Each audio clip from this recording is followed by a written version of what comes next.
In three, two, one, let's fucking roll. Okay. Justin, hello. Hey, nice to meet you, Dave. This is a really weird podcast because like usually I do it in my house and this is actually the first time I did it in a fucking hotel. Yeah, I can't believe you drove 90 minutes in traffic to be here. Just here, right here, yeah. So that's that. And like you are practically the first guest that I didn't get to prepare much. So this is a very like impulsive and impromptu podcast. So that's that.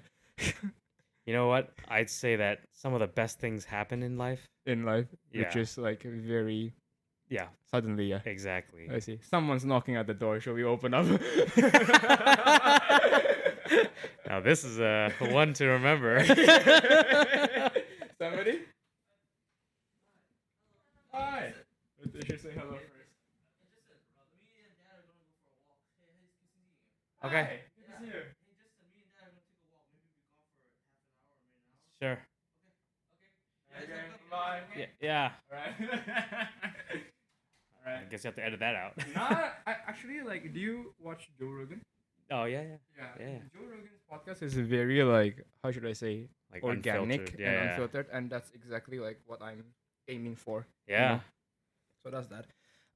Let's just dive straight to the first question, yeah? Yeah. Well, do you want to give a background of how we even Met and started this podcast? For sure. I want to know about your perspective. Like, how do you see things in your way about how we first met? Yeah, sure. Yeah, your point of view. Okay. So, it's my first. So I'm an American citizen, but Chinese born. So my parents came from China, and it was my first time in Indonesia in my life. Right, first time, and I brought my brother, my older brother, and my dad. I have a friend here named Daniel who's going to show us around, and he took us to this place where you can buy a bunch of goods. Good. Yeah, the goods. We don't specify. Yeah, I wasn't expecting anything, and I just wanted to buy some stuff to bring back for my friends. And we enter the store, and next thing I know, my dad is like talking enthusiastically, probably because the guy loves talking, and he found someone that could understand his broken Chinese / Mandarin, right? Okay. So when I first saw you at the countertop of this glasses store, you were helping your parents. You kept asking me questions, and I'm like, wow, this is like the deepest conversation that I've ever had in Indonesia. Even though I've only been here for the first time, but it's totally unexpected that you would ask such deep and probing questions. And I'm just like trying to buy some goods, and I was like, I'm actually pretty impressed. I'm really impressed that you could be so curious. So I feel like it's worth talking more. So Am I bothering you? No, not at all. No, not at all. Actually, I think that we're pretty similar in many ways because I'm also extremely curious about the world, and that's the only reason why I'm here today. Right? Fair point. Yeah. That's awesome. When I first met Justin, the first impression that I had was like, God damn, this guy is jack as fuck. This guy is jack as fuck, man. I mean, like, especially when you were wearing the dry fit and the fit ones, like, okay, shit. Your biceps are like popping already. But another thing that is very impressive about Justin is that when I talk to him, he's equally intelligent. Like, you're very brilliant and you can give like deep insights into the questions that I'm asking. So, like, I was wondering, okay, this guy is like really damn interesting. That's my first impression of you. Because I noticed that it's very rare for people to find someone who is equally jacked and equally intelligent at the same time. Brains and muscles don't really fit well. Yeah, the classic stereotype, right? Yeah, it's either like you're a scientist with just skin as fuck, scrawny scientist, or like you're jacked but you have no brains, or something. So I was like, okay, I gotta have you on the pod. And the moment I knew that you're leaving tomorrow, I was like, okay, this is urgent. Like I have to fucking move all aside all my priorities and get this thing straight. Well, hey, we're here to break stereotypes, and I'm the only Asian that's bad at math. You're the only Asian that's bad at math. Yeah. No, actually, I was actually pretty good at math. Sorry, I couldn't break that one. For sure. So Justin, like, if we think about it, every single thing has a starting point, right? Yeah. Basically, my podcasting journey has a starting point. Your career in tech has a starting point, and even your life has a starting point. And I think that it's only fair that in order for you to really understand the person sitting across from you, you have to first understand the things that they've went through, the things that in the past that shaped who they are as a person to gain a deeper understanding of who they are. So to start things off, I would like to ask the question like, can you talk to me the story of how you grew up as a young man in the US? What are the things that you went through that influenced you to be the person sitting right across from me right now? That's a really great question. It's when I think back about my life, it's hard to pinpoint why exactly um, I turned out the way I did, because I'm completely different from everyone in my family. I think everyone in my family, well, we grew up in Sacramento. It's the capital of California, but it's actually a pretty boring city. Like every, a lot of people work for the government there because that's where all the government jobs are, or most of the government jobs, and life is very stable. I think the one thing that I've always been a little bit different from my family is that I actually didn't enjoy growing up there. So maybe it's because my parents, well, my parents came from southern China, so we spoke Cantonese at home, and I'm the youngest son. So maybe because I was the youngest son, I have an older brother that like maybe I feel like I didn't get the best resources. But to be fair, I did feel like I grew up happy. Like my parents treated me well, but I felt like I didn't really belong there. Oh wow. Yeah. I remember when I was in high school, I think my brother like used to bully me because I was I was younger. Right? I was younger. It's normal, right? Yeah, it's You're normal not Jack back then. I was super not jacked. I was You're the not opposite of jacked. And I was in high school at the time, and I think my brother like he was messing with me, and my parents didn't want to do anything, so I just like one night I just left the house. I just packed up. I just took a backpack What? and I just slept outside. For real? Yeah, I just walked to I walked to high school because I was still a good kid, Ah, so I okay. didn't know where else to go. So I just walked to my high school and I just slept in the front. Yeah, I see. and I think that was a moment where I knew that I think there's more to life than just staying in this like small city. Yeah, Mm. so it's that feeling of not truly belonging, but also always wondering like what the world was like, but never having the chance to see the world because my dad is super frugal and I've never been on a family vacation. This is actually the first time in my life I'm traveling with my dad and my brother. For real? Yes. Damn. I see.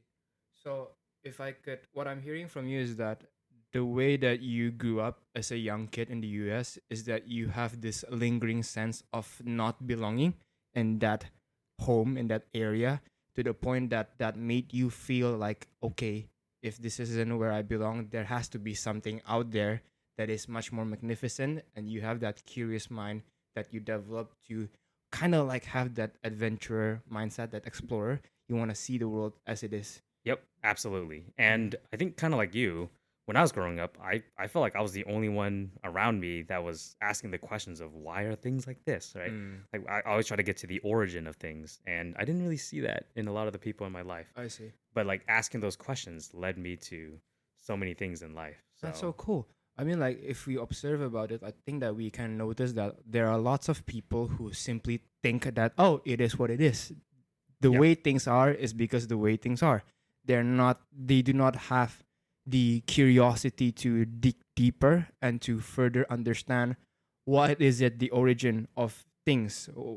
It's like, if I think about it, like there are lots of kids nowadays who have that inborn curiosity, Yes. but I think that as we grow older, we kind of lose touch with that inborn inheritance that we all have, which is the shared curiosity. We Yes. kind of grow and try to think that, oh, it is what it is. We just accept it, and we lost the wonder of it. We lost the sense of adventure, the sense of Yes. exploration. Absolutely. I think that's one of the Earth's greatest tragedies is that when we grow up, because of societal pressures, we actually end up losing like that curiosity and that individuality we had Mm. as a child, and we end up having to be formed into these, I say, preformed shapes to fit I into see. society, Mm. right? Because unfortunately, humans need to work together to survive, Fair. and to survive, we need rules. Mm. So to follow the rules and to have people fit in society, like a lot of individuality is hammered out. So I feel like that's definitely a tragedy. So, would you say that this idea of people conforming to rules and preconceived shapes are actually like survival mechanism for them to be conformed to each other, to work with each other? Because, like, if you think about it, creative people Yes. People who are out of the box, people who are abnormal, who are original, who think about different things. Technically speaking, they stand alone, right? Yes. They stand apart from other people. And I think that the law of evolution is obvious that the moment you separate yourself from the group, the moment you have different ways of thinking from the group, you kind of increase your probability of death and lack of survival. Right? Yes, absolutely. In fact, in many societies in the past, Mm. the worst form of punishment was called excommunication or Mm. exile. Like you literally get kicked out of society. Mm. And once you're out of society, you're going to die, essentially. Yeah, it's Right. almost like a death sentence. Mm. So humans were evolved to really play well together, right? To Oh. conform Mm. to the rules of society. But is it a survival mechanism? It is. But at the same time, it also holds people back Oh, because you're okay. born into a system of, yeah, you can survive with others, but at the same time, you also become like a cog in the machine. Mm. So you exist to, earn money to generate economic output for the benefit of someone else that is in control of the system. And in order for you to break out of that is to be creative, right? In a sense, to have your own sense of thoughts. Yes, but also to have the courage to execute, which is like you doing this podcast. Okay. That's an example of someone that's willing to break out Mm. of the mold in society. I think it's a very common story, isn't it? Like, I noticed that there are lots of young people who might feel like their parents are trying to conform them into a specific shape. Oh, like I want you to continue my family optical business because this is my legacy. Right. But sometimes I think that we all have those inner voice inside of each one of us. We can call it the conscience or the gut instinct or whatever you want. But you can sense that inner voice that kind of say like, I don't really belong here. You have like an inner compass, Yep. that really guides you like, this is not where I'm supposed to be. Maybe this is the one. And I think that what you mentioned before is true. I mean, like, I think that one of the most virtuous character that a young person can develop is actually courage. Why? Because you could be intelligent, you could be creative, you could be a genius, but if you do not have the courage to execute, you do not have the courage to take the leap of faith, you will be exactly where you are right now. You're Yes. not gonna move anywhere. Exactly. And the worst is when, in my opinion, is when you can see exactly where you'll be in 10 to 15 years. And you can see that with some people that never change. I see. Yeah, you can predict their future, but there's certain people that every few years they're transforming who they are, they're getting new information, and your life it's almost limitless. Right? So would you say that the principle of success, whatever success means to you in life, is to have that open-mindedness, that humility, and the willingness to learn, to absorb new information, and also the courage to put those knowledge into use, the courage to start something?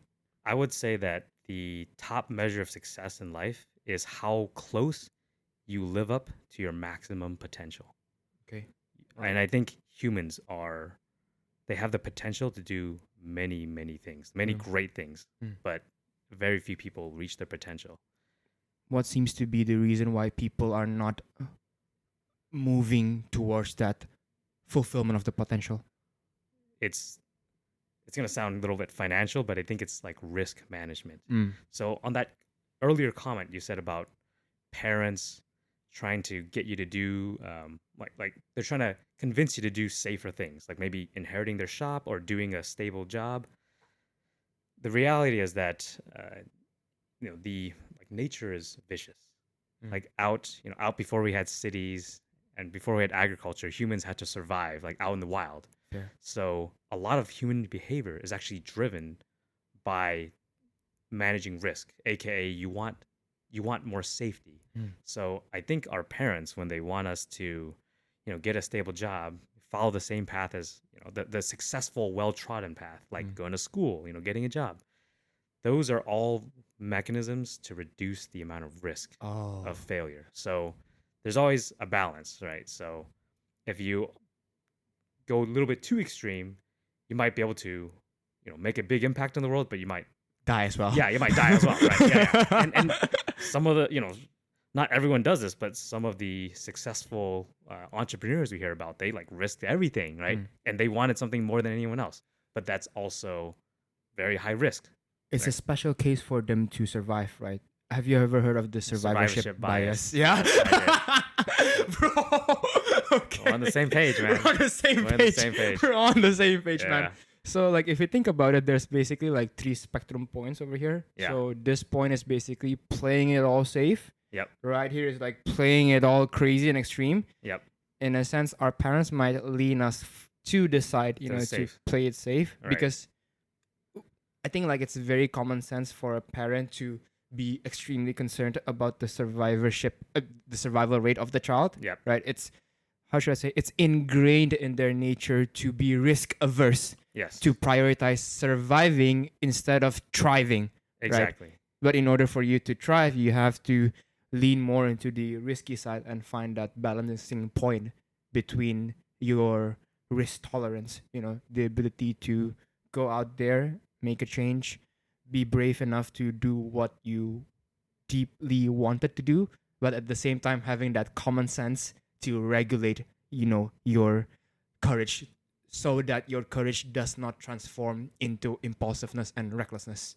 Yes, I agree. And I think in society today, in general, for most societies around the world, I would argue that people are geared towards safety a little too much, and they can actually take some risk. And the risk is, there's not a lot of risks that are life threatening nowadays, right?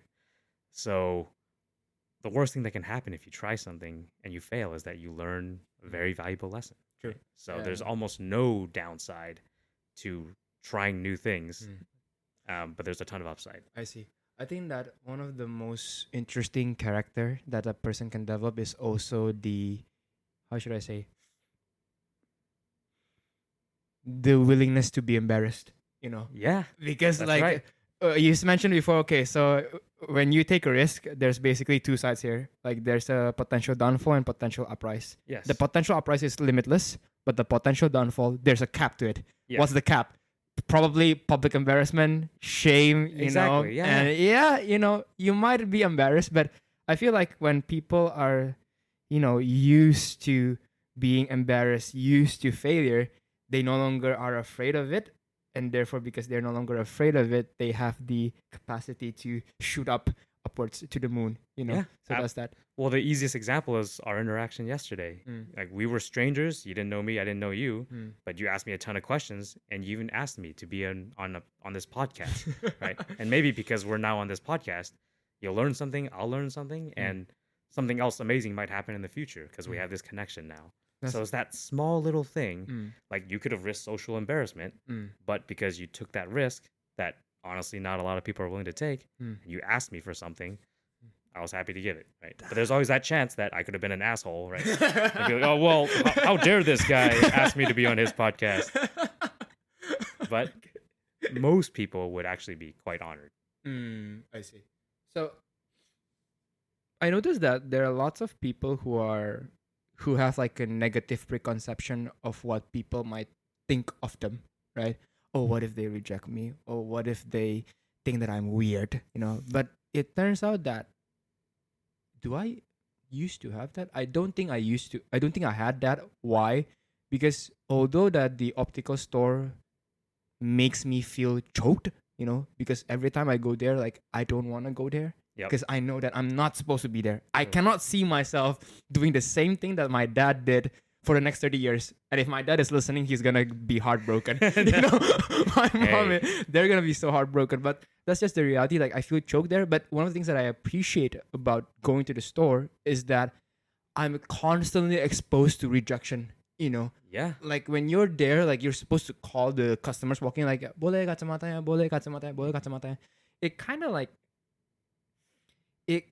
it kind of made me tolerant to being stepped underfoot by people. Yep. And because I am okay with that, I feel like, you know what? Fuck it. What's the worst that could happen if I ask you to be on the pod? Exactly. And that's one of the most valuable lessons you can learn in life. Actually, I went through the same lesson as well. I took my first real job was in sales. Sales. Okay. Yeah, I was selling technology, selling software. And in the tech sales industry, sales in general in America, there are very few Asians. I was the only Asian guy on the sales team. What seems to be the reason for the lack of agents there? I think that a lot of Asians, like even in America, they prioritize like science, math, and technology. So like basically we call it left brain subjects, like more logical.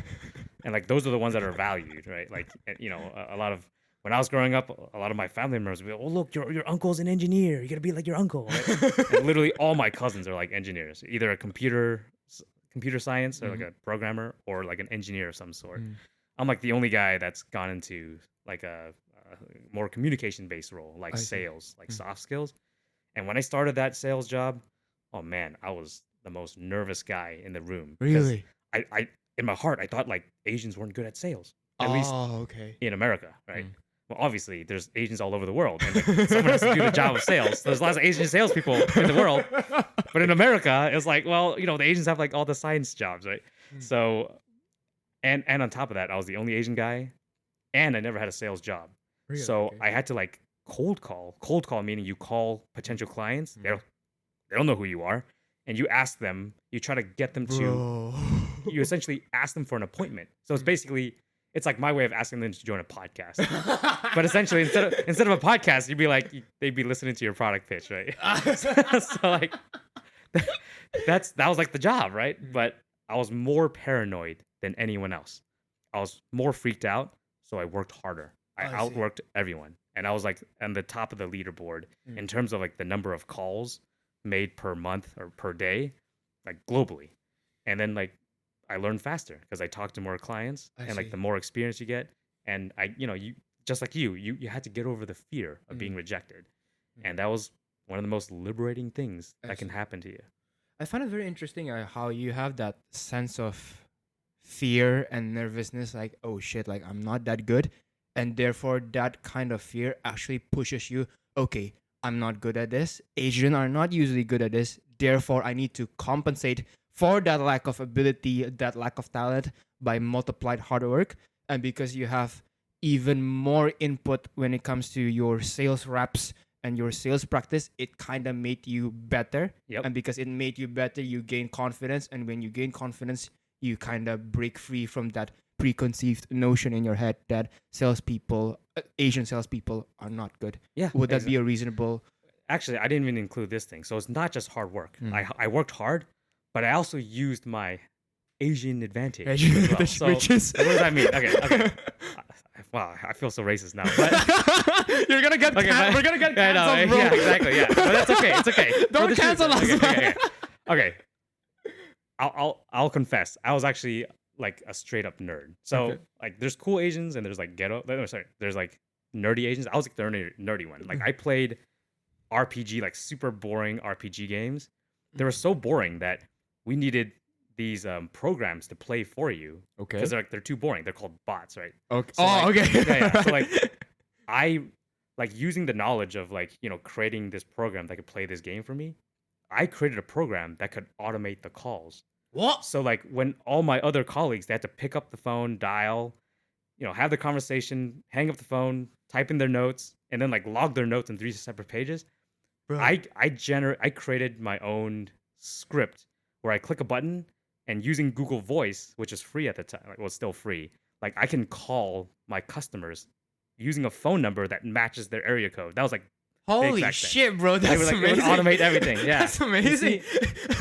So everything has its advantages, right? Like every disadvantage can be an advantage as well. That's cool. And if I was a little bit more daring, I could have gotten investors to invest in that.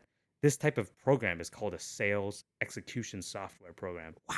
Sales execution software. It basically automates the process behind it. Exactly. Yep. Automates the execution of sales activities. And there are several companies today that are worth several $1 billion doing that exact same thing that I did. Damn, I see. But at the time, that was my first job. I didn't know any investors, but that could have been like a real software platform. So you're basically utilizing your Asian advantage as a nerd to utilize it in a software that enabled you to automate basically like 90% of the execution process, which is the Yeah. picking up the call, taking down of the notes, getting the postal codes and whatsoever. Yep. And as a result, I was 3 times more productive than the average person because I could make calls like I can go through a list really fast. So it's not so much about, yeah, okay, working hard is important, having a work ethic is important, but also understanding what to leverage on, that is equally important. Because that's basically a leverage, right? Yeah, exactly. You made a program, and that's like minimum output for a maximum, minimum input for a maximum output, which Yep. is a much more efficient way of doing things, right? Rather Yes. than like picking up a call and then you drop it again, pick it up again. Yep. It's basically exactly. it's the ratio of it is basically 1-to-1, right? You pick up a call, you get a number, right? But when it comes to an automated process, it's basically 1-to-10 or Yeah. 1-to-100. Exactly. That's the power of programming. Yeah. Do you know Naval Ravikant by any chance? I don't know. No, okay, it's okay. Yeah. So he's basically like an angel investor. Like I learned a lot from him, and he mentioned this idea of leverage, of how like actually, if you think about it, one of the most important skill that a young person should develop is their ability to program. Why? Because if they could program, as you mentioned before, everything could be automated and their productivity just skyrockets from then on, because it's a massive leverage there, right? Yeah, Mm. I would say that's true. And interesting enough, actually, a lot of young programmers now in the U.S. they're having trouble finding jobs Really? because a lot of AI can program now. AI can Ah, generate the code for you. I see. It's not like the best code in the world, so you need someone with some experience. Mm. But for a beginner, it's like at least beginner level. I see. You are someone who closely worked with AI, right? And Yeah, would that be a reasonable assessment? I That would you say that in the technology industry, Mm. the technology industry is heavily trend based. So Okay. like if one company does something big with AI, then all of a sudden the whole industry, everyone is talking about AI. They're It's really jumping in on annoying. the trend. It's really it's super trend based. Yeah. which makes it very volatile, because it's a fast-paced industry, right? Yeah, I'd say it makes it volatile, but it also makes it creates some inefficiencies and waste. Because like when everyone's trying to work on the same problem, we have like a bunch of people trying to solve the same problem, and Mhm. there could be some like repeat of work. Like Okay. people could be like reinventing the wheel Mm, to try to reach the pinnacle of mm. the special technology that can change everything. So there's not like a significant innovation in that regard because people are just doing the same thing again. Is that what you're saying? Yeah, exactly. People are doing the same thing, but getting it right, Mm-hmm. getting it right first, being successful Mm. is so valuable that it's worth it for everyone to like try. I see. I see. Everybody gets a piece of the pie. Yeah. No, actually, it's actually the opposite. The opposite. So the winner takes almost Oh, all oh. the pie, Oh, okay. and there is no other slices of pie left for Damn. everyone else. So like the thing about technology is that technology are naturally platforms.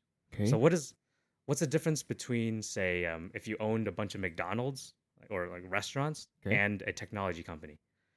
The restaurant business, you're limited to your location, right? So Yeah. like you can only serve so many customers around a radius Mhm. around your restaurants. Mhm. But in technology, there is no limitation. I So see. whoever gets the technology right first, Oh. you can serve the whole world. I see. I see. And the cost of serving 10,000 customers compared to 100,000, it's almost the same. You're just making extra copies of the software. Dude. You just need a few more servers. So technology is inherently a winner takes all market, at That's least for fucking software. impressive. Yeah. Yeah. I never thought of it that way.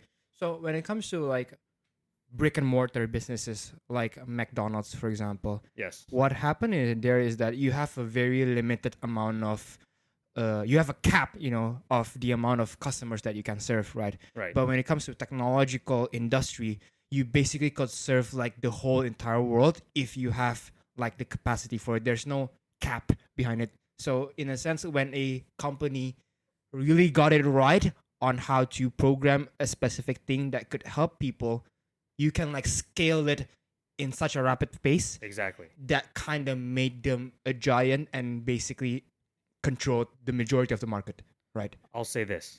If you own a McDonald's Mm. and you were earning $1 million Mm. per year in revenue, that business is probably worth 2 or 3 times that. So you can sell it for 2 to 3 million. So it's a 2 to 3x multiple. Okay. If you owned a software company that was making $1 million a year, that company might be worth up to, say, anywhere between 30 to $100 million. Holy So it could shit. be 30 to 100x revenue.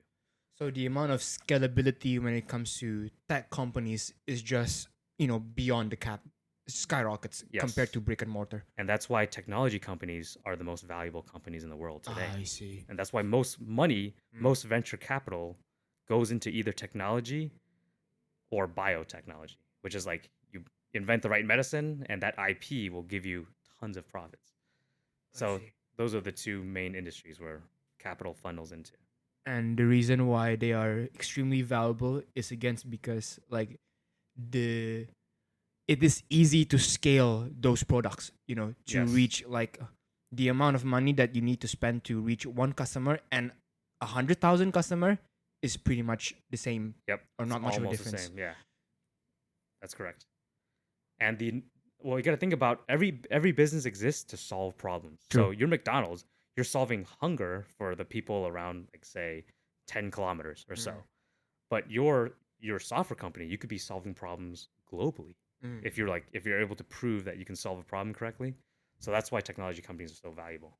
And that's also why programmers and salespeople get paid so well in the technology industry. Those are the two highest paying jobs. Why is it salespeople are getting paid so much? Because the amount of scalability of salespeople isn't as big as a tech industry, right? Okay, so the two main challenges for a technology company is number one, developing the product, which is you need programmers, and number two, getting people to adopt the product. Okay. So you need salespeople.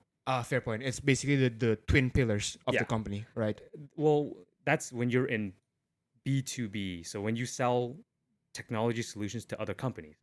But if you're talking about something like a YouTube or a Facebook, that's consumer technology, and you don't need salespeople. You don't need someone to call you to convince you to use YouTube or Facebook. So those industries, all the revenue can just go towards the developers. I see. How do people in Facebook market their product without a middleman, the salesman? They use network effects. So Okay. once your friends start using Facebook, then you'll naturally want to join Facebook, or else you're missing out. But on the other hand, if you were selling Facebook advertising, then there are salespeople. Oh, there are salespeople. Yes, because you might need to convince small or medium-sized businesses to spend tens of thousands of dollars on Facebook ads. Okay. So it depends on what you're selling to. I see. So if you're selling to a business, for example, then a salesman, the middleman, is necessary to kind of convince to persuade the business owners to spend money on the ads. But when it comes to the consumers, the people who use Facebook, you can simply utilize the networking effect. It's basically like FOMO to help people kind of use Facebook more. I think you should think of sales in this way. In general, humans are risk-adverse creatures. We don't like to take risk. The higher the risk, the more sales help is needed. So when you go to the store to buy a pencil, if the pencil breaks, what's the risk to you? You just lost $1, $1. Yeah, or even less, right? 10 cents. So you don't need a salesperson. Like there's no salesperson for pencils, at least for consumers to buy pencils. But what if you want to buy a house or a car? All of a sudden, this is one of the biggest decisions in your life. You need a specialist to help you. So you have one person. You have like a housing agent to help you make the decision. Now, what if you are in a company and you're going to make a decision? Say you need a new phone system for 30,000 employees across the company. Well, you're making a decision that can affect people all over the world. Fair. So you don't need just one salesperson. You have a whole team of salespeople. I see. That will help that company make a decision. So the bigger the decision, the higher the risk, and the higher the risk, you need more sales people. Exactly. You need more resources to mitigate the risk.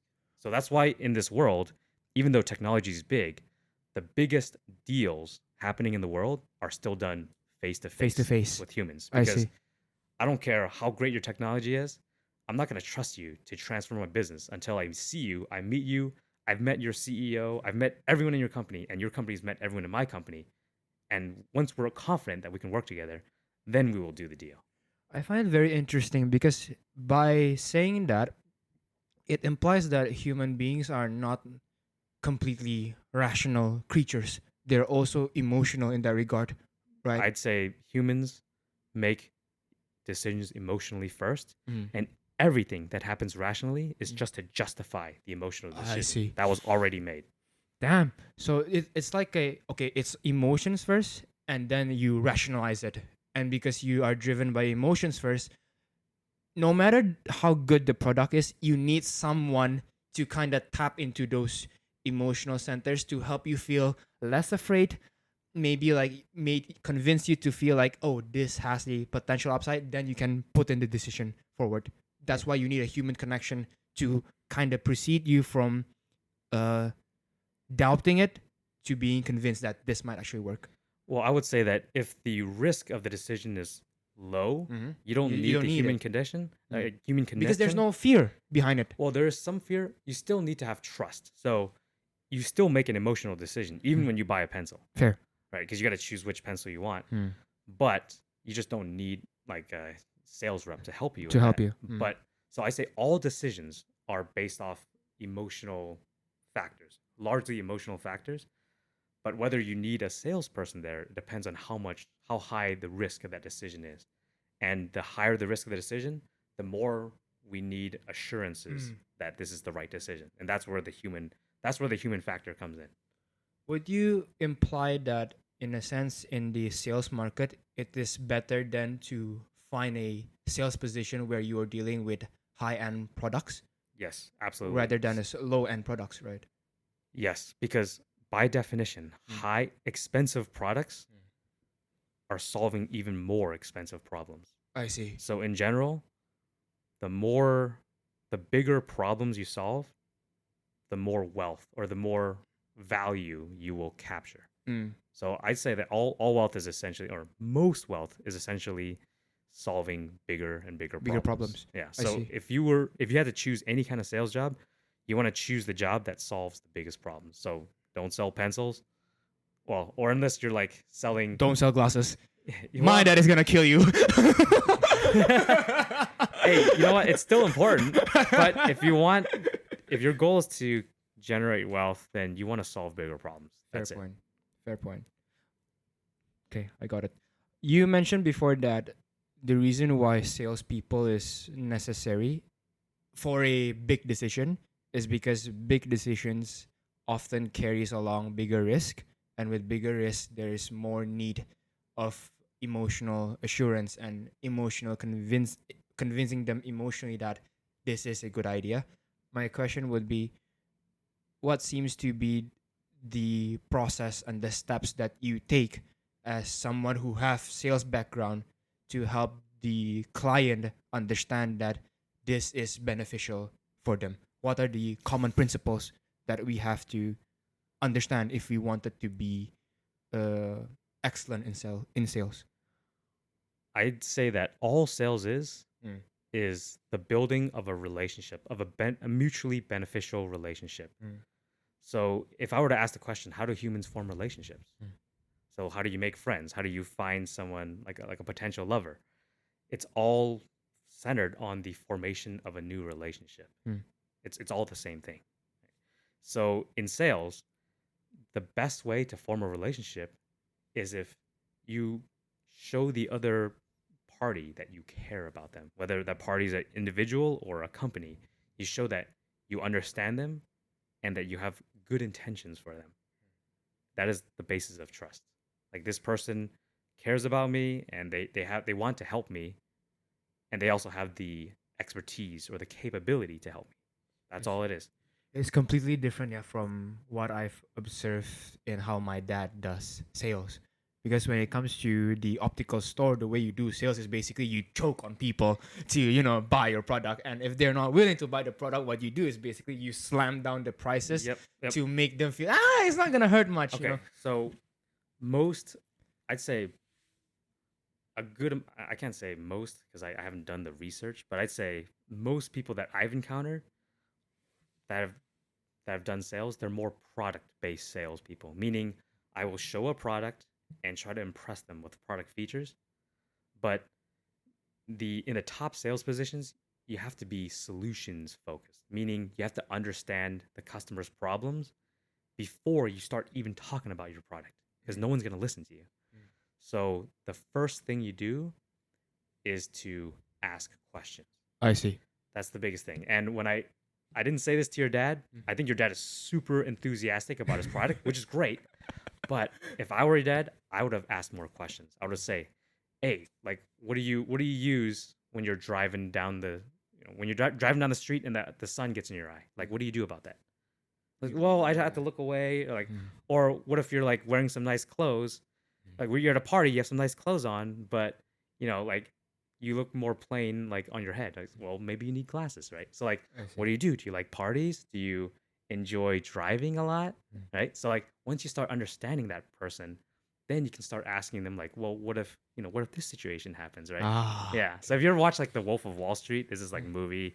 There's like, I think there's a scene there where the guy's like, sell me this pencil, right? It's like such an annoying thing. Like, so like, I would be really angry if someone asked me that. But if I had to sell someone a pencil, I would ask questions like, what do you do when you need to capture information? Like, how often do you write? Do you carry notebooks around, right? It's like, that's called solution-based sales. You understand the customer's problems, then you provide a solution. And the solution would naturally be in the form of glasses, because that's what you sell. But you now gave me a reason for me to buy glasses. I see. Instead of just, Choking it down. Instead of just like, this glass can block blue light, which is cool. But like, I don't get lasers flashed in my eye too often. So maybe if I worked in a nightclub, your dad should be talking to DJs. He'd be like, well, like that blue eye laser is really bad for you. Like, you got to think about your kids. You're going to be blind one day. I apologize today. Don't worry about it. My dad doesn't speak English at all, so Okay, you're completely safe. Okay. Yeah. So, what I'm hearing from you is that when it comes to sales processes, basically the first principle that you have to adopt is empathy, right? Yes. You have to understand that you have to come across to the other party as someone who genuinely cares for them, who is genuinely interested to help them achieve whatever their goals are, or to help them relieve the pain points that they have. Exactly. So first one is empathy, and then the second one would be to be genuinely curious about and to be willing to understand what is it that your pain points are, in order for you to tailor your approach to help them understand which products might fit them the best. Yeah, right. Absolutely. So, right. But you also need that expertise to understand, what products are out there, right? So you need to have that expertise as well. But the main thing, everyone has like lots of product expertise because they're excited about their products. But very few people have the ability to understand another person. Exactly. There was a study done by Harvard that was, I don't remember when was this, but it showed that 80 to 90% of our thoughts are about ourselves. So if you think about it, in this world, everyone around you is just thinking about themselves. It's so rare to find someone who's like genuinely curious about you. Okay, that's cool. Right? So that's why even if, you're like a ultra wealthy billionaire person, like just having someone there, like listening to you, understanding what your problems are, like it's really rare. And studies have shown that when someone like talks about themselves, like they could be sharing about their life or their secrets, like there's actually a dopamine rush in their brain. And that's how salespeople get information out of customers. Shit, bro. Yeah, so like you put them through a dopamine loop, but if you do it with the right intentions, like, hey, I'm actually just trying to help you out, right? So you can share with your problems. You can trust me with your problems. Well, that's the first step into getting the sale done. Then the next one is just proving that you can do it. So in a sense, an important skill set for salespeople to really master is basically their ability to create an emotional safe space for the other people to talk about their true problems, their true hardships. Yep. And when you can identify that, when you can create that safe space that they can be open with, and when you can identify that, you can then not push the product, but show them the possible solutions that might help them exactly in the future. That's it. And you're not pushing a product at all, because if your intention was good and your product can't help them, you would just be like, hey, look, I can't help you solve this problem. I see. And guess what? Their trust of you has gone up a lot. And in the future, if they encounter a similar problem that your product can solve, they'll think about you first. Because they trust you. Yeah, right? exactly. Because you've built a relationship. That's Because so you've shown that cool, you care. bro. Right? And that's how humans do great things together, right? It's this principle of forming relationships that form companies, societies, nations. It's that simple, like, I trust you and you trust me. We have our best interests at heart. Okay, I get it.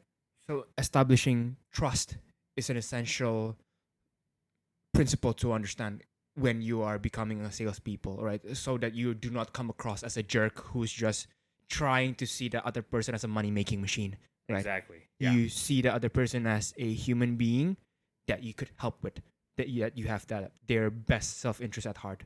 That's cool, bro. That's really cool. So being empathetic, right? To come across as someone who genuinely cared and who genuinely have their best interest at heart. Having product expertise, of course. And the third one would be creating an emotional safe space for them to understand. You mentioned before that listening is actually like an important skill set for salespeople. Why? Because like 90% of the people that you mentioned before are narcissistic, right? They're very self-centered. Yeah. And the moment that another person can listen and genuinely like try to pay attention to them, it's very, very It's like rewarding. it's emotional. rewarding. Yeah, it's they, very they get a rewarding. they literally get a dopamine hit. I see. What are the principles that a young person can implement to help them become better listeners, whether it's in the conversation or in the sales process or in a relationship in general?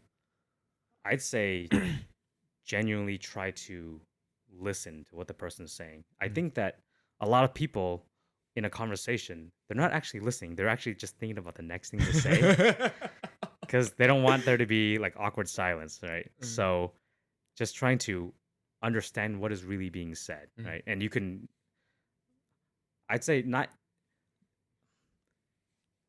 I've heard that around 93% of communication is nonverbal.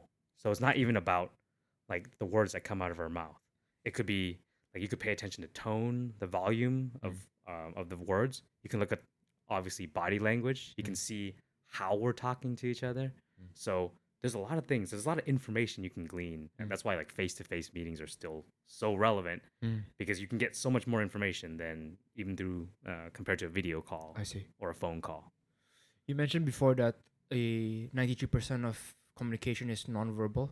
So most of it is in the tone, in the delivery, in the body language, the in the facial posture, gesture. Exactly. I learned from Vanessa Fan Edwards that basically like so much of your face actually communicates information. So like for example, like if you're talking with me and I do this, Yeah. it's basically me telling you shut the fuck up. I'm gonna say something. No, not at all. No, actually, you nodding. Sometimes you say yes, or you even repeat what I said. That's actually a form of active listening. So Oh, you're I see. actively listening. You're showing the other person, I am taking in the information you're sending to me, and I understand it. And I noticed that paraphrasing what the other person just said really helped establish the feeling of being understood. Yep. Why? Because if you say something and I can say something in my own words that hit the point, that kind of like displayed the exact same meaning that you intend to communicate, it made you feel understood. Like, my God, you got it. Yep. Right? That is one of the principles of a great sales process, is to show the customer that you understand exactly what everything was said. And another one, so in a sense, paraphrasing what the other person just said established that you really get the idea of what they're saying. Yeah, and that's correct. That's cool. I want to talk a bit about AI. Yeah. Sure. I think that a lot of people say that, oh, AI is the future. AI is the future. But if I ask them the question, okay, can you explain to me what AI is? They're like, what is AI? Yeah. So, so my question to you is like, as someone who works closely with AI, can you explain to an idiot who'd have no idea what AI is in its most fundamental and basic sense? What is AI? Well, first of all, I have to say that when you say that I work with AI closely, I don't develop AI, and even what I sell is not directly. I don't sell an AI-based solution right now. I work for a semiconductor manufacturing equipment company. Okay. And we basically make machines for big factories like Intel or TSMC. When they make their semiconductor chips, they use our machines in 2 out of the 9 steps required Okay. to make a little chip. I see. Yeah, so I don't sell AI AI. directly, Okay. but I am someone that tries to understand AI and to use it in my life.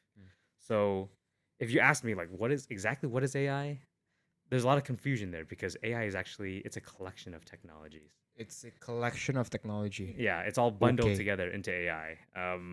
I would say that I don't have a really clear definition. Like, just Don't worry giving you about it. full disclosure. For sure. Okay, so I would say that AI would be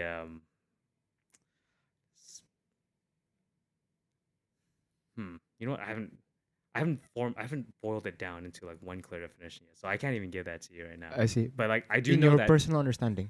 my personal understanding, it's something used to like manage tons of data and to help you make predictions. I see. So manage tons of data and also help you make predictions based on those datas. Yes. That is basically AI. It's not a single piece of technology, it's a collection of technology. Yeah, when I say collection of technology, I mean there's like the really popular thing going on AIs is large language models. Yeah, So basically LLM. just chatbots. Which is it's essentially autocomplete. If you have an iPhone, you're about to type a sentence and it like the phone would help you complete the rest of the sentence. That's what an LLM is. It's basically autocomplete on steroids. Okay. Like, trained on all the data in the world, right? Autocomplete It on steroids. yeah, essentially yes. Yeah, that's why like it scours information from all over the internet and it allows you to that's how it answers all your questions. So Essentially. it's based on prediction? Like Predicting, yes, it's predicting what the next word will be in the sentence. that And is predicting it in a way that makes sense. makes sense. That Yeah. that is coherent. Yes. Can large language models understand information? Because have you ever heard of the Chinese box paradox? No, what is that? So imagine that you're someone who speaks Chinese, I'm someone who speaks English, right? And then there's this middle guy right here, but he lives in a box, right? So he has no idea about the outside world and he speaks Russian, right? Okay. But in that box, he has like a complete dictionary that can help you translate from English to Mandarin in perfect form and Mandarin to English in perfect form. So what happened is that I want to communicate with you. Right. So I go through this middleman and I say a sentence like, "Hello, my name is Dave," right? And then the middle guy say, "Oh, hello, my name is Dave." He doesn't understand it, right? Because he speaks Russian, right? And he doesn't speak Mandarin as well, so he doesn't understand what you're saying, right? But he knew that there's a complete formula here. If this, then this, right? So hello, my name is Dave is 你好，我是 Dave, right? So he translates to 你好，我是 Dave, and then gave it to you. So it seems to us both, yeah, it's understanding that the bot understands what I'm saying, right? So when I asked to ChatGPT, like, ChatGPT, can you help me explain? Can you help me explain what AI is? And then ChatGPT spits back information to me. It feels like, oh, you get it, but it seems to me that if we try to think about it in a deep or philosophical question, the bot doesn't really understand the information, right? It just simply is trained like the person inside of it to respond. Exactly. Yep. And that's what it is. Would that be a reasonable way to explain it? Yeah. Yeah. So the bot, like a LLM doesn't truly understand in the way that a human would understand you. It's essentially it would just gather, it would just look through all its previously trained data and try to like infer like the answer. I see. So AI doesn't have that capacity to understand something on a personal basis, right? Yes. Like not at least not the way humans do. And that's why there's a lot of hype in AI and like talk about we're gonna get close to, artificial general intelligence. AGI. Yeah, AGI. I don't know. First of all, I don't think I've heard a really clear definition of AGI other than like it's as smart as a human and it can do everything a human can do. But to be honest, I don't think even humans know everything about what humans can do. Like even as humans, there's a lot of unanswered questions about how, like, how thoughts are True. created, right? And I don't know, if we don't understand ourselves that well, how can we possibly build something? Something Yeah, that could, yeah. understand themselves. That's actually a very interesting thought. So, would you say that AI in the next future might have the ability to develop emotions in the same way that Mm. humans feel? I don't think so. You don't Like, think so? if we can create a brain that mirrors the chemical reactions Mhm. that we have when we have emotions, maybe it might be able to do that. But I don't think that's what we're talking about here. We're talking about like vast troves of data and some system to go through the data and to give you some output I see. without any chemical reactions involved. Yeah, so That's cool. I think it's gonna be pretty difficult. Mm. Yeah, because it's a completely different. Our emotions are a completely different mechanism. Fair point. Do you often incorporate AI in your career? I do actually. I believe that AI can be a tool to transform your life. Okay. In the sense that we live in the information age. Fair.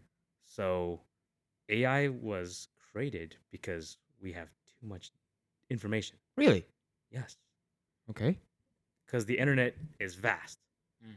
And the internet is vast, and it's like vast as in there's a ton of data out there. And Mm. there's more and more data being generated. There's like video data, text data, Mm-hmm. voice data, all kinds of data. There's too much to manage. Okay. So that's why we created a tool to help us sort through the data and summarize it. I see. Because again, like the primary role of AI is to manage Yeah. data, Yeah, right? because like without see. all this data around, we Mm. would have never bothered creating AI in the first place. It's I see. because of the problem of too much data. Therefore, We need to have a way produce to a solution, exactly. which is AI. Yes. Oh, okay, that's cool. So, in a sense, in your day-to-day basis, you often incorporate AI. Okay, help me understand exactly what you do. Yeah. Like you mentioned that you work in a semiconductor manufacturing company. What does that mean? Yeah. Okay. I will. Let me finish answering the last question For sure. because you asked me like, okay, what do you actually like? How do I actually use AI? I would say right now, you can use AI to develop plans Mhm. for getting closer to what you want to achieve. Okay. And you can use AI to try to iterate on those plans. Like, let's say that you want to become a great investor in 5 years. You can use AI to create a plan for yourself. Oh, right? that's cool. Yeah. Or you can use AI to create a workout plan for yourself. Do you use that? I've tried it. Yeah. Does it work, I mean, or is like, it too general? honestly, the more information, the more. This is called prompt engineering. Prompt engineering is like learning how to talk to the AI. Mm. And in general, if you share your situation, the context, right? Say like, I'm a 30-year-old male with this amount of lifting experience, like, and I'm trying to get to this goal. The more context you give it, the more specific advice it can give. That's you. so cool, bro. It's Yeah. basically the art of talking to a human being, but it's now you're talking to AI. Yeah, exactly. Right? That's the and essentially it's just being a very clear person. So the clearer you can be, the more context you can give it, Uh-huh.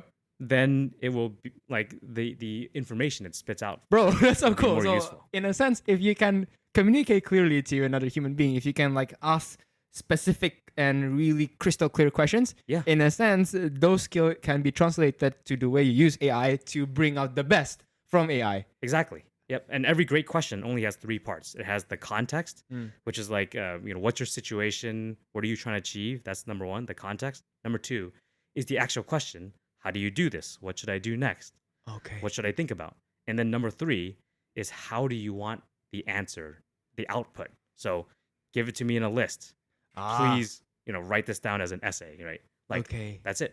So if you have those 3 things really clear, and sometimes you can automate some of this by saving the best prompts. Like, for example, if you want to ask a lot of questions, you can save a prompt that says, I am a 20-year-old male living here with these hobbies. And then bam, once you have that context, you just save that context. Mm. And then you can ask your question and you can save like the format. Right? Exactly, yeah. How you want the AI to output. deliver it. Exactly. Yeah. Bro, that's so cool. So basically, context, right? Your situation, Yep. the question that you're asking, Yep. and also the format, Yep. how you want AI to deliver it. Yeah. If you hit those 3 points, AI can be very, very specific in that regard. Exactly. I think that another trick that I learned is that if you want to use AI, you can ask the question, what are the things that you need from me in order to give me the best possible answer? Exactly. Yep. You can learn how to ask AI how to work with AI. Right? So, which is so cool, right? So, exactly, like, you cannot expect AI to be like a slave that can, have like a telepathic ability to understand what you need. Yes. You have to develop the ability to to communicate. communicate with It's it. communication. It all goes back to that. It all goes back to communication. Yeah, it does. It does. Yeah. So hopefully that gives you an idea of how it could be used in your life. Bro, so that would imply that the art of communication is pretty much not one of the most, I think, but the most important skill that a young person should develop. Yeah. Why? Because your ability to communicate can be translated into various aspects of your life, whether it's in your communication with AI on how to bring out the best from AI, your communication in your relationships, your communication with your clients, how to resolve conflicts whatsoever. So in a sense, if a young person is listening right now, the most important skill set that they need to develop is their ability to communicate properly. Would that be reasonable? Yeah. I'll say this: if you didn't have that skill, we wouldn't be talking today. We'd be strangers still. Yeah. That's so cool. That's so cool. Okay, I got it. Yeah. So you were saying that AI, in order to bring out the best from AI, you need context, questions, and also formats. Yep. Right. What seemed to be a common mistake that people make when they're trying to use AI? Something that if you avoid it, it would just make it would just optimize their performance. The AI's A performance. common mistake. Mm. I'd say not double checking the Not AI's double-checking. answers. Yeah, like blindly trusting AI could be pretty bad. Mm. So I've asked AI for things like stock advice Mm. and to like list out a bunch of things in like a format, and some of the information was flat out wrong.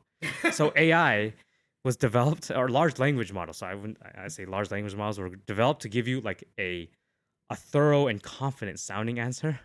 But it's But not. it's not necessarily the most accurate. They're basically the masters of bullshitting. Exactly. Yeah. It's very dangerous. Very dangerous. But in general, if there's more information out in the internet about something, a topic, the more it could be believed, right? But if you start asking it really specific questions that you think only like certain individuals or companies might have, then that information gets less trustable. I see. Yeah. So in a sense, AI cannot replace people who have credible standing, who have deep expertise on things. At least not until it gets trained on all the information that's not public. So our LLMs today are trained off a ton of public information, but some of the most valuable information in the world is held by businesses. Like, who are your clients? Like, what problems do you solve for them? What is the secret formula to your semiconductor chips, right? That's all proprietary information that would destroy companies if it was let out into the public. So that's why the next level of LLMs, the next wave, would need some way to access proprietary information. 1 second. Yeah. Che, do you mind if you charge my phone just in case if the battery is low? There's a charger over there. Yeah, I think into setting aja. The setting. Very sorry about that. Yeah, no problem. Because there was this one time. The reason why I said that the 4th episode of the podcast I didn't upload is because it's a total chaos. Like, we use the phone to record, and at one time it died. the storage it dies, and then the storage runs out, so we have to switch phones here and there. So like, oh, it's a complete chaos. But I anyways, see. Hey, all well, good. you've learned, right? Yeah. That's like Yeah. this is the knowledge Mm. that will separate you from everyone else. It's not having the idea that's important. It's you executing and learning the lessons about how to make a successful podcast. That's the true value. I see. So and AI can't give you that. AI can give you the idea, but you still need to try that idea out in the marketplace. Oh, okay. And that's your true value. That's Okay. where all your valuation comes from. So AI can't give you that. That's cool. So basically, what AI can help you with is basically the first idea generator, Exactly. but you have to execute it in order for you to find out the feedback loop that could make it even better, right? Right. And AI couldn't help you understand the feedback loop. Why? Because AI doesn't have the personal experience of failure and mistakes and reflection. And also, every problem is unique. Mm. So if you have like a McDonald's and you want to grow your McDonald's to like say 10 stores, you can listen to some advice for how a guy grew his like his In-N-Out stores to 10, but it's not completely specific to your customer base. So your customers might have a very unique situation that some of the advice out there doesn't apply 100%. So only through execution you can find out. I see. So in a sense, not all advices work. Why? Because your advice solves a specific problem that you have. Meanwhile, my specific problem is different to yours, and therefore your advice isn't necessarily effective, right? Yeah, or it could only be partially effective, right? Mm. So you'll have to figure that out, and the only way you find out is if you try it. I see. Yeah. But there are general principles, right, that you could adopt to help you avoid common pitfalls. Yes, there are. Yeah, there are frameworks you can use, right? I Like see. the framework of how humans communicate, right? Some of that is always going to be true because it's based in our biology. So Okay, that's cool. All right. Give me a second. yeah, Right. good. Okay. You are Jack as fuck. Okay. So I want to talk about that. It's really funny you say that. Actually, okay, I don't want to sound racist again, but I will. Bro, you're gonna get us canceled, I man. know, This okay. is a good So, okay, podcast. I'll Don't say get us this. canceled. In Asia, like maybe I might be considered jacked, but in America, I think I'm like maybe a little above average. Really? Yeah, Is it- because these is- guys are way bigger than me in America. Bigger and muscular or bigger and fat? Both. Both. Yeah, bigger in muscles and bigger in Bigger- fat and muscles. Yeah, so I'm like, I'm not like. It's kind of funny because when I go to Asia or I'm in China, I'm like usually the guy lifting the heaviest at the gym. But in America, I'm just like in the mid to upper mid. Yeah. Holy shit! If that's the Yeah. case, then there are like people who are 2 times your Yeah, easily. easily Two 2 times your body Well, weight. I wouldn't say like, okay, it's not that easily, but like in general, there are bigger guys than me. Common. It Yeah, is yeah. common to Yeah, find. so I don't consider myself super jacked. It's about who you compare yourself to. Exactly. Yeah, exactly. Yeah. It depends who you compare yourself to, right? If you put me next to Arnold Schwarzenegger, then I'm like a little ant. We're But, midgets. yeah. But no, I do appreciate the comments. How long have you been in the gym?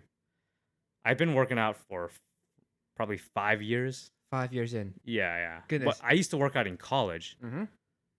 because, to be honest, I messed around in college. You I didn't like messed. take classes seriously. And going to the gym was the only way I felt good about myself, that I wasn't wasting my education away. This, my friend, This is is the a truth. perfect example that you can be stupid at college, but you could turn out to be a fucking genius after you graduate. Dude, okay, let's be real. I got into college for my parents. Okay. Yeah, since I was young, my parents are always like, "Hey, Justin, you're the hope of the family." And I had like immense pressure. I was so angry, but I was like, "Okay, fine." And, my brother ain't doing shit, so I'm gonna I gotta do something. So that's why I had to work my butt off in college. But once I got into college, and I got into math major because I was good at math most of my life. I Damn, found out- those Asian I talent. know, Yeah. dude.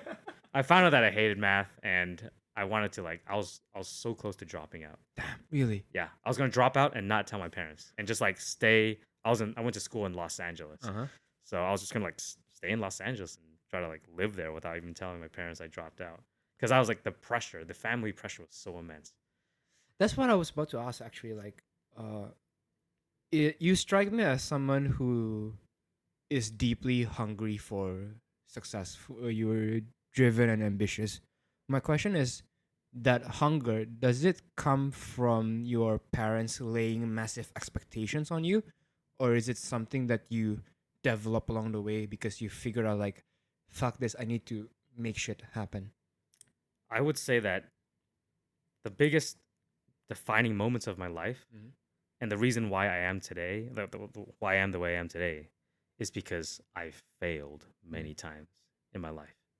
Like me almost dropping out of college, and I gained like I was 200 pounds, or this is like what? For real? Yeah, I was like, what's this? Like 90 kilograms? Bro. So I was like, I was fat. I was gonna drop out of school. I was failing in every way possible, and I couldn't meet my parents' expectations. That was like my first life failure, and like I was able to turn it around somehow, right? And then this happened several times throughout my life. Really? So I think true confidence comes. It's not from like success, because if you've heard of imposter syndrome, you know what that is? I do. I Yeah. do. So like even when people are successful, sometimes even they don't have true confidence. It's when you fail at something and you're at the Okay. bottom and somehow you turn it around, where you like wake up one day, you're like, I can't continue doing this, and you turn it around. I think that's where true strength comes from. So that's, and like I feel like my life has been full of failures, but like there are failures that I've recovered from, and that's why I feel like there's a lot of things I want to do in the world, and I'm not really scared of failure anymore because it's happened to me so many times. You've hit rock bottom so many times to the point that you grow tolerant to the pain of it. Yeah, Right. exactly. But when I was at rock bottom, I really thought that I might just never recover. I might just like stay home all day and like never find a job again, never work out again. But somehow I got turned around, and I think I'm more confident now that I won't hit rock bottom, at least not for a while. But if it happens again, I think I'll be okay. Because you've been through it again Yes. and again. Exactly. If there are people listening right now who are at their personal rock bottom, how can they find that energy to turn their life and to start building up to the life that they really wanted? Well, when you hit rock bottom, it usually means that a lot of the assumptions you've had about life were untrue. Okay. One example was I actually got my dream job when I was 28 years old. Mm. I became what's called an outside salesperson. When you start sales, you start with inside sales, meaning you just make cold calls, and then you move up to outside sales. But it's a very huge jump. And the person doing outside sales, especially for enterprise software, for expensive software, they're earning like 3 to 4 times more than inside sales. Okay. So I got that job when I was 28, but I was completely unprepared for it. I didn't have the training. I was just too eager for that, like that title, that success, and that money, and I wasn't ready for it. And you know, I lost my job. I lost jobs twice in a row. Right? I was like completely failed. And at the time, I believed that, oh yeah, I thought that I really wanted like to be in this position, but I was wrong. I actually couldn't handle the pressure, or at least I didn't give myself the right preparation for it. So when that happens, you have to rethink, like what got me here, right? Like where was I Okay. wrong? And it's okay to be wrong. Mm. Maybe you thought that, you know, living the life that your parents wanted of you was like the right path in life. And maybe one day you'll find out that it wasn't. It wasn't. And you have to think about something else. Like, well, what next? Mm. Right? Like, yeah, I completely failed my parents, and since I was born, my only goal in life was to like, you know, take care of them, impress them, right? So now you have to like find out what else can I do? I see. What else do I care about? Your ability to reflect and to understand what seemed to be the consequent of choices that I made that lead me down here. Your ability to reflect on that will help you to understand what the fuck did I do wrong to the Yes. point that I'm here. Right. But it's very painful to face it. Of It's course. very painful to think about why did I do it. It's like, you know, that's why people engage in alcoholism, right? They just like drink their sorrows away, or they play video games, right? They play games that help them escape the world, escape reality. It's a mechanism to numb down the pain. right? Exactly. But yeah. by numbing down the pain, you You're because actually prolonging it. yeah, That's right. this is an idea that I'm wrestling with at the moment. I noticed that change happens when the pain of staying the same is much more painful than the pain of change, right? Because the moment that you realize that if I don't change, and it's very, very painful, you're inevitably forced to look up and see how you can build your life out from here. But if Yes. you numb down the pain, what you're exactly doing is that you're actually kind of like patting down the potential fuel that you could use to freaking change your life. Because I noticed that you mentioned before that you go to the gym because it is the only place where you don't feel pain, right? Yep, that's right. That was what I was doing in college. Yes. Yeah, it's basically like your mechanism to avoid pain, but in a sense, that pain is what drives you to the gym, right? Yeah, exactly. It works the same with me as well. You know, I was like 90 kilos back then, so the reason why I started the gym is very funny because in my optical store, you notice that there's like there's other stores across, right? Yeah. So there's this like one of the employees who is a lady. She's like 50 or something, and you know, not to be offensive, ladies who are 50, their boobs are not that great, right? Yeah, right. So like the lady came up to me and she grabbed my moobs, right? Like, "Phew," gitu. And then she said something like, "Bro, even your moobs are bigger than mine." I was like, "Fuck you, fuck you." Maybe she was an angel sent Yeah. to heaven to show you that you didn't go to the gym.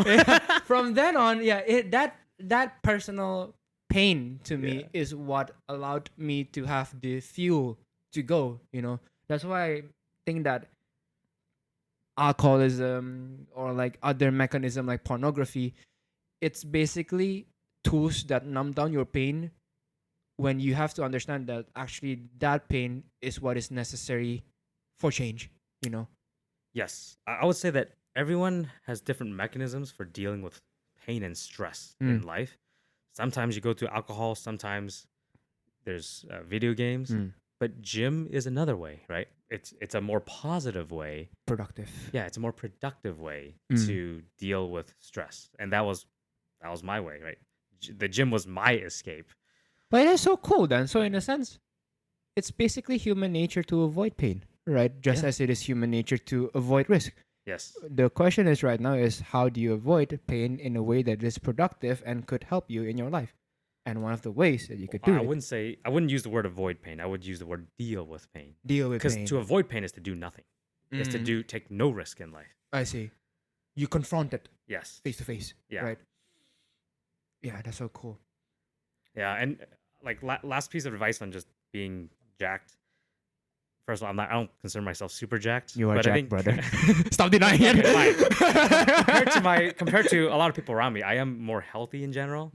And I would say is that oftentimes people feel like making a like being healthy is a type of like trade-off where the more healthy you want to be, like you'd have to go to the gym more or you have to exercise more, and that's less time spent working or doing something else.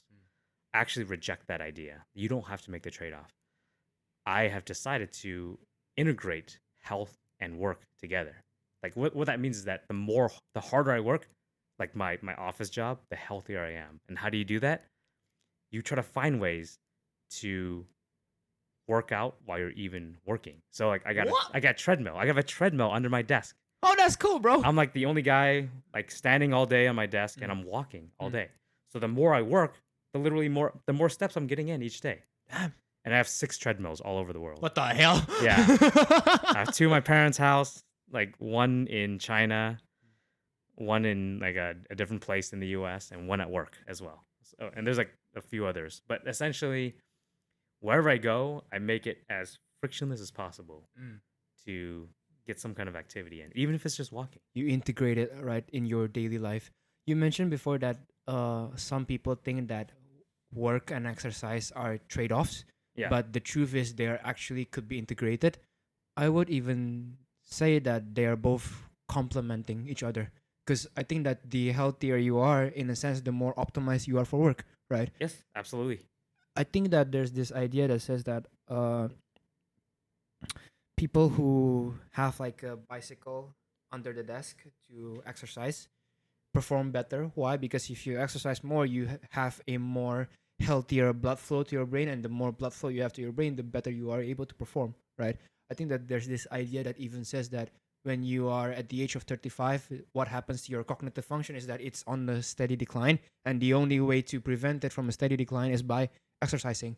not by cognitive tests or whatsoever. Why? Yeah, I would say they are mutually reinforcing. Sure. That's correct. Exactly. And in general, you'll find that the more, I'd say, wealthy someone is, the more like successful as defined by the societal definition of success, they do tend to be healthier as well. So you're not gonna find someone that's like, well, like I have a ton of wealth, but my body's crap. Like you'll find some people like that, but in general, like the two are actually correlated. And the poorer you are, the worse the health is. At least in the U.S., it's that way. What seems to be the reason for that? A lot of it is because fast food, it's easier and cheaper to be unhealthy than healthy. I see. And again, human beings always opt out for the easier choice. It is. Yeah, they do. That's sucks, man. unfortunate. Yeah. Here's a very fun question. Like, if you could only do 10 exercises for the rest of your life, what would it be in the gym? Oh, man. 10 exercises only. Okay, first one is probably the most underrated exercise. Walking. Walking. Yep. Walking is like it's like a free ticket.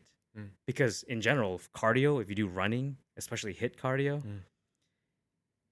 it actually puts a lot of fatigue on your body and it affects your lifts. Okay. But walking is the only cardio you do. It doesn't make you hungrier. It burns calories almost for free. As in like because you're not getting more hungry as you walk more. But depending on how fast you walk. But you can walk at a slow rate and you could still like you wouldn't get more hungry. And it doesn't affect your lifts. Nice. So if I could just choose one exercise to do for a long time, maybe like for the rest of my life, it'd be walking. Walking. Yeah. Right? That's one of them. What are the other 9? Other 9, man. I'd say, well, I'm a power lifter, so You're a it's like powerlifter. like definitely deadlifts, squat, and bench press. But I'd Goodness. say bench press is number 3. Like it's probably not as important as deadlifting and squatting because like you use your legs all the time. So Deadlifts, squats, bench. Right? Yeah. Those are the basically Yeah. the how should I say the 3 pillars of powerlifting, right? Yeah, Those 3. exactly. Okay. And there's pull-ups too, of course, Pull-ups. because that's your upper back, and it's always nice to have upper arm Wide strength. grip, neutral grip, chin. Whatever feels. Whatever comfortable. it feels good. Honestly, I think most gym advice is like, it's just optimizing for the 10% of the progress, but like just showing up in the gym is 90% of the way there. Damn, I see. If you just show up. So by showing up, you actually already win the day, technically speaking. Exactly. Yeah, and you try to make it as easy as possible to show up. Again, frictionless. Yeah, that's exactly how you establish a new habit, isn't it? Yeah, to make things exactly. as And that's frictionless. why I have treadmills everywhere I go. Everywhere I live, there's a treadmill there, like on the ground. It's just ready. Like, if you You watch just have to TV, treadmill. Turn it on. On the desk, treadmill. Treadmill. Right, yeah. Oh, that's cool. That's cool. Yeah. Oh man. So number 5 and beyond. It seems to me that your workouts seem to be very simple. Like you don't have like a multitude of exercises going on. No. Just Yeah. a few things rotating again and again and again. Yeah. Pretty much. Ah. Yeah. And I think as you get more advanced, you can actually you want to like do full body workouts to maintain your strength. But if you actually want to grow your strength in a specific area, you got to focus. Like, okay, I'm gonna like for this exercise cycle, I'm gonna focus on my chest. Then you like put extra work into developing your chest, and you do the minimum amount of squats required to keep your legs straight. I see. Yeah, so you have to be like very picky. I see. On So what you wanna develop. there is a time to isolate the muscles worked, right?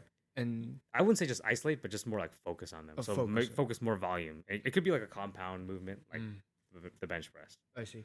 So Yeah. in a sense, squats, bench press, deadlifts, pull-ups.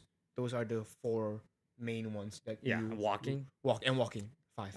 I've been getting into calisthenics. Calisthenics as well. Yeah, That's so like cool. anything you can do with a minimum amount of equipment would be really Body great. weight. Yeah, so like Dips.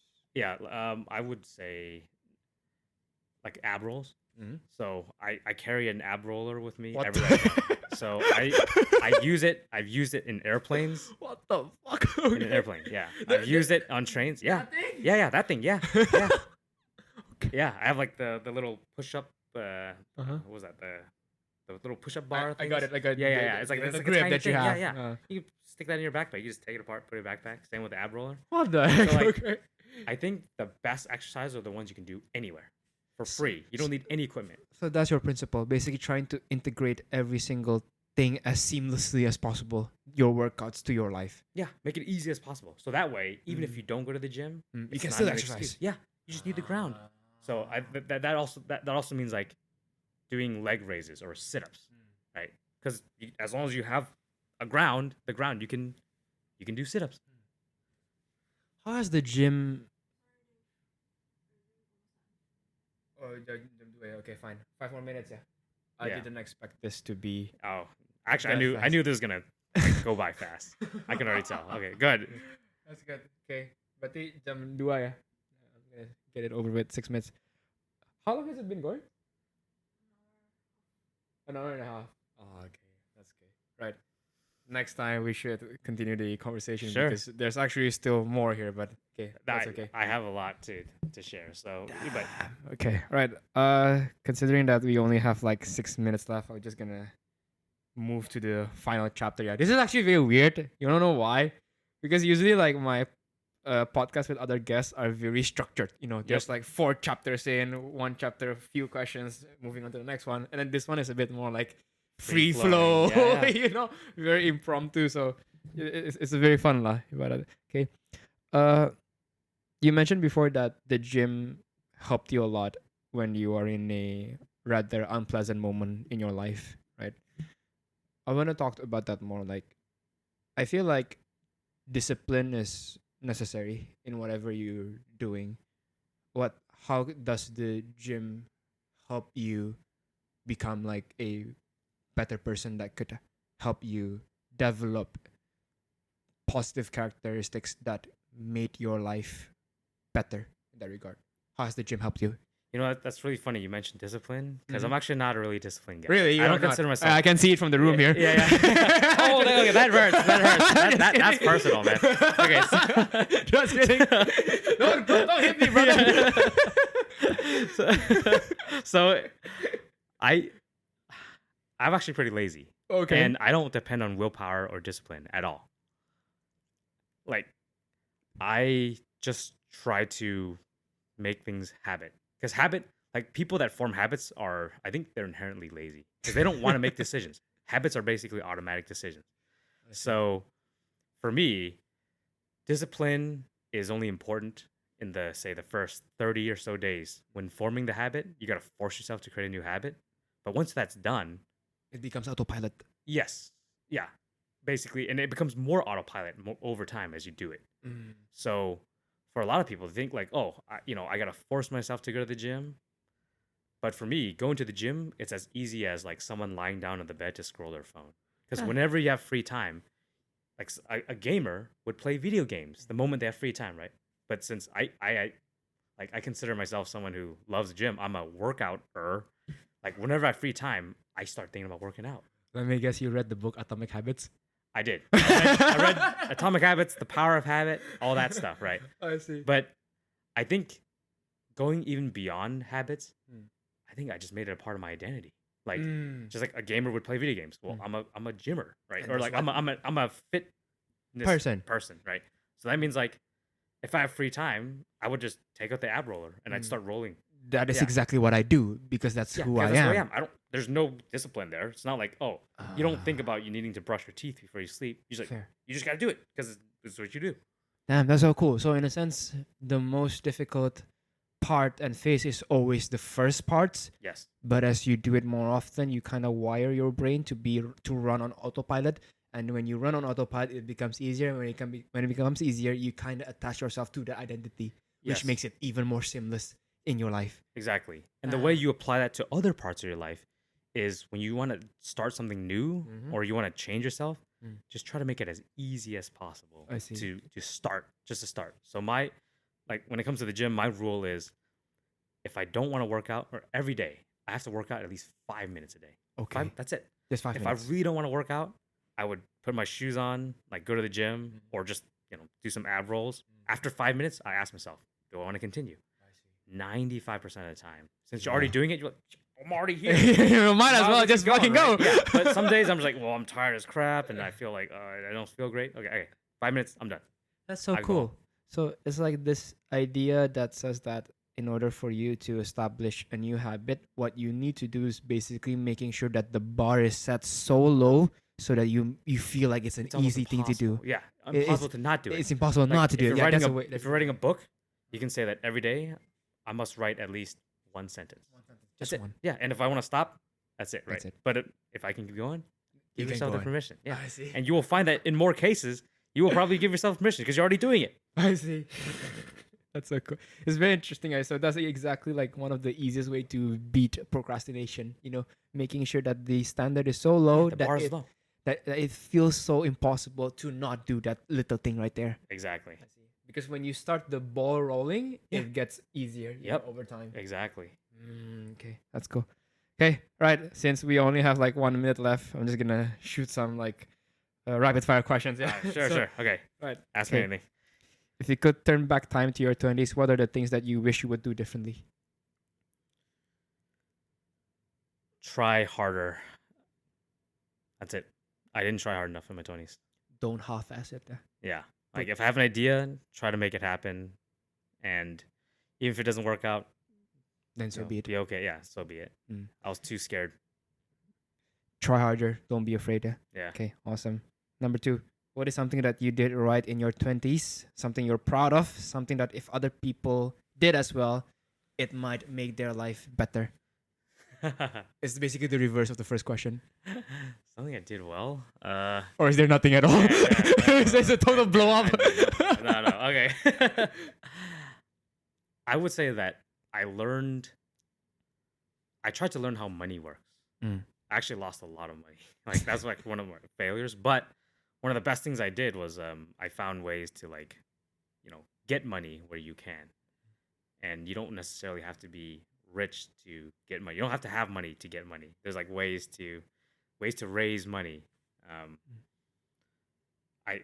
The principle I learned in my 20s was that if you have a great idea, then there will be ways to get funding for it. So I this see. world is full of capital, it's full of money, because money can just be printed out of thin air.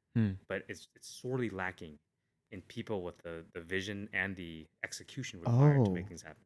If you're someone with that vision and the execution, like you will find a way to get money, to get someone to support you. That's so cool. So in a sense, the world isn't lacking of capital; it's lacking of people with great ideas. So in a Great ideas and willing to and the execute. willingness 'Cause, to yeah, 'cause execute there's it. lots of ideas, but Ah. very few people take action on the ideas. Yeah, I think there's this very cool idea that says that one of the most expensive real estate property is the graveyard. Why? Because there are so many people who died there with $1 million ideas Yeah. that didn't get to. Oh, that's a good one. Yeah. That Yeah. didn't get to do it. They didn't get to fruition. Next time, if there's time, Mm. I have this story to share where I try to raise like $30 million. Fuck you. And that's where I learned Just it. kidding. Next time. I'm just kidding. Okay. Right. Final one. Okay. What is a good life to you? What is a life well lived in the end? A good life to me is one that's where you live close to, or you live trying to reach your full potential. I see. Again, you want to be on your deathbed knowing that you are possibly the best version of yourself. Yes. That's a good one. Mr. Justin, thank you very much for the podcast, man. I really appreciate you. This Okay. is really fun. Thank you And, very much. Yeah. Congratulations on starting this podcast and getting people to talk and making it happen. It's very difficult. Let's see whether or not I can grow big. Because the thing about podcasts is that there's this idea that says that in the first 3 years, don't expect much. Nobody will listen. Nobody Honestly, will Even see. if you don't grow big at all, just the fact that you've met people with this podcast and you gain the lessons, that's more valuable than any amount of money you can get from this podcast. The relationships that you've built with the people. Exactly. That's the golden value there. It is. Okay, awesome. Mr. Justin, thank you very much. Take care. Appreciate it. Yep. All right. Bye-bye. Brilliant timing. Perfect time. Okay, awesome. Yeah, let's pack Good up. questions, man. Thank you very much. yeah. Appreciate it. All right. I can get the door. It might be awkward for someone else. Yes, Laban, it's done. All done.